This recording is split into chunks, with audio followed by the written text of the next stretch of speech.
Ya, AC Milan mampu comeback ketika menghadapi Torino untuk meraih kemenangan mereka, sedangkan Juventus harus mengakui kehebatan dari Napoli. Seperti apa rekapan hasil pertandingan di match week ke-14 dan persiapan jelang Champions League, European League maupun juga Conference League yang diikuti oleh klub-klub Italia. Oleh sebab itu jangan kemana-mana ya. Yuk kita bahas sama-sama di Fernando and Calcio.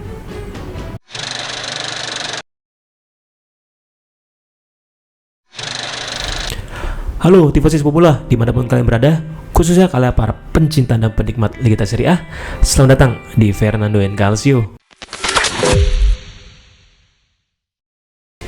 Ya, pada episode kali ini seperti yang gue singgung di awal, kita akan membahas di segmen pertama ini hasil pertandingan atau rekapan pertandingan dari Liga Serie A match week ke-14 gitu ya, atau pekan ke-14, di mana gue yakin juga ini match week yang cukup seru pertandingan-pertandingannya. Selain ada big match antara Napoli dan Juventus, dan juga ada pertandingan-pertandingan yang menarik untuk kita bahas ya pada kesempatan kali ini.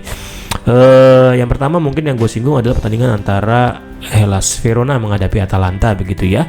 Ya, dua pertandingan yang sebenarnya dalam tanda kutip banyak prediksi ataupun juga para penikmat bola menganggap bahwa Atalanta akan mampu menang atau mencuri poin penuh di kandang Verona gitu ya, mengingat performa mereka juga cukup ciamik di pertandingan sebelumnya maupun juga di Liga Champions seperti itu. Namun ya itulah ya, bola itu bundar di luar dugaan banyak tadi pencinta atau juga penggemar pengamat sepak bola. Ternyata Atalanta mampu dilumat oleh Hellas Verona di kandang mereka dengan skor meyakinkan 3-1. Wow. Padahal kalau secara statistik permainan begitu ya, Atalanta lebih dominan untuk menguasai jalan pertandingan, dominan dalam position ball begitu ya. Akan tetapi Verona ternyata mampu dengan efektif dan efisien untuk memanfaatkan setiap peluang yang ada hingga akhirnya bisa berbuah 3 gol ke gawang Atalanta gitu. Dimana kalau kita lihat dari sisi jumlah tembakan dilancarkan oleh Atalanta maupun juga Verona sama sih gitu.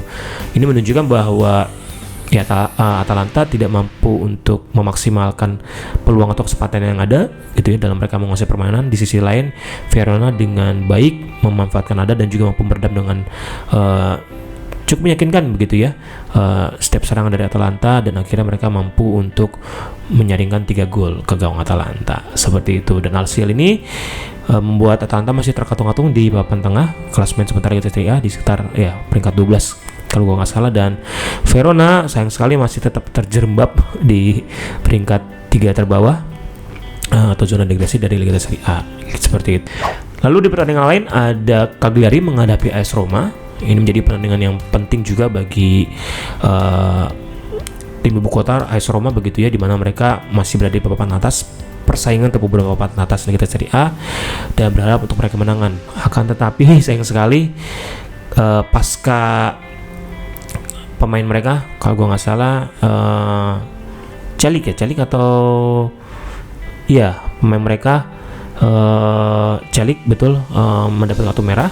Alhasil itu merubah sedikit banyak jalan pertandingan, sehingga akhirnya di menit 82 Cagliari mampu mencetak gol dan menjadi gol satu-satunya untuk mereka bisa mencuri poin atau mengambil poin penting dalam pertandingan kali ini seperti itu. Dan dengan kekalahan itu tentu AS Roma harus ya turun peringkat begitu ya untuk sementara di 4 besar Liga Serie A karena kegagalan mereka untuk meraih kemenangan. Ya meskipun secara statistik pertandingan sebenarnya cukup ya hampir dikatakan berimbang ya antara Cagliari maupun juga AS Roma, karena memang kita tahu AS Roma bukan tim yang benar-benar mendominasi pertandingan begitu ya. Maksudnya dalam hal position ball mereka lebih cenderung bermain defensif dan bermain aman. Dan satu sisi Cagliari ketika Roma kehilangan satu pemainnya, mereka tampil cukup dominan begitu ya, maksudnya untuk terus menyerang, menciptakan peluang demi peluang hingga akhirnya di menit 80 tadi mereka mampu mencetak gol untuk mendapatkan poin penuh di pertandingan kali ini seperti itu. Yang menjadi big match sebenarnya di pekan ini yaitu Napoli menghadapi Juventus. Juventus harus mengakui keunggulan Napoli gitu ya, 1-2. Meskipun mereka mampu mencetak gol melalui Yildiz untuk membuat skor menjadi imbang 1-1, namun Højlund yang tampil cukup baik dengan mencetak 2 gol pada pertandingan kali ini mampu memberikan kemenangan ataupun dalam hal ini ya menjadi penentu ya dalam pertandingan, sehingga Napoli mampu untuk ya untuk sementara bertahan lah di persaingan papan atas Liga Italia Serie A seperti itu. Dan kali ini tetap menjadi catatan penting bagi Spalletti ya, dimana berarti kalau boleh dibilang ya Spalletti performanya dalam menakodai Juventus masih belum terlihat begitu baik nih, masih di luar ekspektasi dari para Juventus ini pastinya gitu ya. Meskipun kita juga tahu bahwa menghadapi Napoli bukanlah lawan yang mudah. Secara statistik mereka cukup berimbang, baik dari position ball, tapi dari efektivitas ataupun juga jumlah serangan yang dilancarkan, Napoli ya masih lebih better lah gitu ya dibandingkan Juventus. Meskipun ya pertandingan ini berjalan tidak seperti yang kita inginkan ya, harapannya ada jual beli serangan, tapi kenyataannya ya lebih bermain aman lah kedua tim seperti itu. Dan menurut gue yang juga cukup seru dan sebagai penutup mungkin match week ke-14 begitu ya, yaitu dimana AC Milan secara luar biasa mampu comeback ketika mereka sudah tertinggal 2-0 atas Torino. Mereka mampu membalikkan keadaan ya menjadi 3-2. Jadi di halftime Torino unggul 2-1, lalu di babak kedua hingga full time 2 gol yang disarankan oleh Pulisic yang masuk sebagai pengganti itu bisa memberikan kemenangan bagi AC Milan. Luar biasa karena ini sesuatu yang jarang ya, apalagi di awal musim ini ya. Saat ini AC Milan mampu bisa membalikkan keadaan setelah tertinggal 2 gol itu jarang sekali. Bahkan mungkin baru kali ini di musim ini ya, cross check gue kalau gue salah, tapi baru kali ini di musim ini mereka tertinggal 2 gol, namun mereka justru bisa membalikkan keadaan dan meraih kemenangan. Alhasil dengan kemenangan ini membuat AC Milan saat ini berada di puncak klasemen sementara ya Liga Serie A, dan membuat track record mereka yang belum terkalahkan kembali pasca kalah oleh Cremonese di awal musim hingga saat ini. Asuhan Allegri luar biasa, belum terkalahkan kembali seperti itu ya.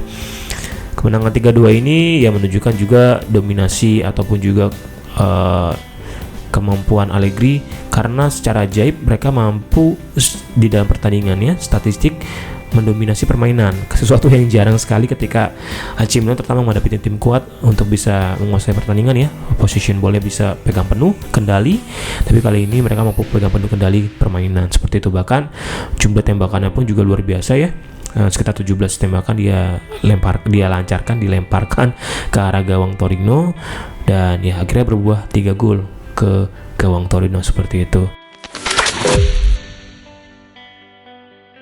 Di segmen selanjutnya kita akan membahas persiapan klub-klub Italia menghadapi pertandingan kompetisi Eropa ya. Ada Champions League, European League maupun juga Conference League. Ya, mungkin pertama kita bahas dulu Champions League, di mana ada 4 tim ya dari Liga Serie A, masing-masing akan menghadapi lawan yang sulit maupun juga ada yang mungkin cukup mudah bagi dia, boleh dibilang seperti itu. Lawan sulit akan dihadapi oleh Inter Milan ketika mereka harus menjamu Liverpool. Meskipun ya partai posisi Pablo juga tahu ya berita-beritanya atau juga mungkin menyaksikan pertandingan Liverpool, mereka benar-benar lagi dalam kondisi pasang surut, bahkan cenderung banyak kondisi surutnya gitu ya. Tapi tentu saja bukan hal yang mudah bagi Inter Milan menghadapi tim yang bermain dengan cepat ya, pace cukup tinggi dari klub Premier League. Tentu ini menjadi tantangan buat Christian Chivu untuk bisa mengatur strategi dengan sistem yang ada menghadapi Liverpool, karena ini bukan lawan mudah. Apalagi Inter saat ini masih berada di 8 besar untuk bisa lolos Liga Champions tanpa harus melalui fase playoff. Tentu saja dengan kemenangan yang mereka raih akan mengamankan posisi mereka bisa lolos ke fase knockout Liga Champions. Di pertandingan lain yang menarik lainnya yaitu di mana Atalanta juga menghadapi tim Premier League yang boleh dikatakan kuat juga ya, yaitu Chelsea. Bagi kita tahu Chelsea di pertandingan Champions League sebelumnya, di pekan sebelumnya mereka mampu menang meyakinkan atas Barcelona 3-0. Tentu menghadapi Atalanta, Chelsea datang dengan keyakinan tinggi seperti itu ya. Apalagi Atalanta dengan kondisi yang masih ya up down juga begitu ya, baik itu di Liga Champions maupun juga di Liga Italia. Tentu saja Chelsea datang dengan keyakinan penuh ya gitu ya, dengan kualitas pemainnya yang boleh katakan sebenarnya di atas kertas jauh lebih baik dibanding Atalanta. Tapi kita nggak tahu ya, Atalanta juga saat ini masih berada di di papan tengah, fase yang bisa menuju ke playoff untuk bisa lolos ke knockout. Tentu saja kalau mereka bisa meraih minimal seri aja gitu ya, syukur-syukur bisa meraih kemenangan tipis, tentunya membuka kesempatan lebar bagi Atalanta untuk naik ke peringkat 8 besar dan nanti bisa lolos ke fase knockout tanpa harus melalui jalur playoff. Ya banyak hal yang nggak mungkin ya. Maksudnya Atalanta dengan 2 pertandingan sebelumnya di Champions League ini mereka tampil luar biasa, menghadapi lawan yang kuat dan mereka mampu meraih kemenangan. Mungkin saja bisa terjadi juga ketika menghadapi Chelsea seperti itu. Lalu di pertandingan lain di mana Juventus akan menghadapi Pafos, ya secara atas kertas saya Juventus bisa bermain dominan dan meraih kemenangan ya, karena Pafos pun di Champions League saat ini bermain juga tidak terlalu baik gitu ya, dan harusnya bermain di hadapan fans sendiri di Allianz Stadium Arena. Juventus bisa memaksimalkan kesempatan yang ada untuk bisa meraih kemenangan, minimal kemenangan tipis lah atas Pafos agar mereka bisa terus membawa peluang lolos ke fase knockout, mungkin kemungkinan besar melalui jalur playoff ya, karena udah cukup jauh sih poinnya untuk bisa mereka masuk ke babak knockout di posisi 8 besar seperti itu. Di pertandingan lain, Napoli akan menghadapi Benfica. Benfica sendiri juga di Champions League tidak cukup baik begitu ya. Tentu ini juga menjadi kesempatan bagi Napoli untuk bisa mencuri angka, mencuri poin, minimal mungkin hasil imbang di kandang Benfica. Tapi juga kita tahu Benfica kalau bermain di kandang sendiri juga mereka tampil cukup baik seperti itu. Memang di awal-awal Liga Champions mereka banyak menerima kekalahan, baru kemenangan terakhir di pertandingan pekan sebelumnya menghadapi Ajax Amsterdam, dan tentunya menjadi modal penting bagi Benfica untuk menghadapi Napoli ya, dengan dengan dua gaya bermain yang berbeda. Tentu saja ini akan menjadi sesuatu yang seharusnya menjadi pertandingan yang menarik untuk kita saksikan sama-sama seperti itu. Lalu di Europa League ada perwakilan klub Italia yaitu Roma dan juga ada Bologna ya, dimana Bologna akan menghadapi lawan kuat juga yaitu Celta Vigo. Celta Vigo ya sebenarnya sesuatu lah di Liga Spanyol maupun juga di Champions League sampai dengan saat ini. Tentu saja ini menjadi hal penting bagi Bologna bagi menghadapi tim Spanyol yang bermain dengan position ball gitu ya. Tentu ini bukan hal mudah. Satu sisi Bologna juga bermain dibandingkan klub-klub Italia, mereka cenderung lebih menyerang, dan ini akan menjadi sesuatu yang menarik. Apakah bisa menjadi kryptonite Celta Vigo ini bagi Bologna, atau justru sebaliknya Bologna bisa memanfaatkan sistem permainan mereka untuk meraih kemenangan besar seperti itu. Lalu AS Roma akan menghadapi tim kuat lainnya dari Skotlandia yaitu Glasgow Celtic, dimana kalau sebelumnya Roma sempat mampu mencuri kemenangan menghadapi Glasgow Rangers. Nah, kita nggak tahu nih apakah sesama klub dari kota Glasgow ini Roma mampu untuk meraih kemenangan. Ya pasti tentu saja dengan modal pernah meraih kemenangan menghadapi Rangers, ini akan menjadi modal penting bagi Roma untuk menghadapi Celtic yang kurang lebih mungkin gaya permainan sama ya, khas dari Liga Skotlandia seperti itu. Dan bila Bologna maupun juga AS Roma mampu meraih kemenangan, tentu saja akan mendongkrak posisi mereka ya dari di luar 8 besar atau fase yang akan masuk ke fase selanjutnya melalui playoff. Mereka bisa masuk ke 8 besar gitu, karena dengan dengan tim yang ada di 8 besar saja mereka hanya berbeda 2 poin seperti itu. Tentu saja kalau mereka mampu menang, meraih poin penuh, dan tim 8 besar mungkin ada yang hanya mendapatkan hasil imbang atau bahkan kekalahan, ini membuka kesempatan mereka untuk mendongkrak posisi mereka lebih tinggi lagi seperti itu. Dan yang terakhir di Conference League, perwakilan klub Italia yaitu Fiorentina akan menghadapi Dinamo Kiev, klub dari Liga Ukraina seperti itu ya. Fiorentina kita nggak tahu nih, benar-benar lagi buruk banget mereka di musim ini. Bahkan di Liga Italia saja mereka belum meraih kemenangan sama sekali ya, setelah sebelumnya kalah menghadapi Sassuolo di match week ke-14.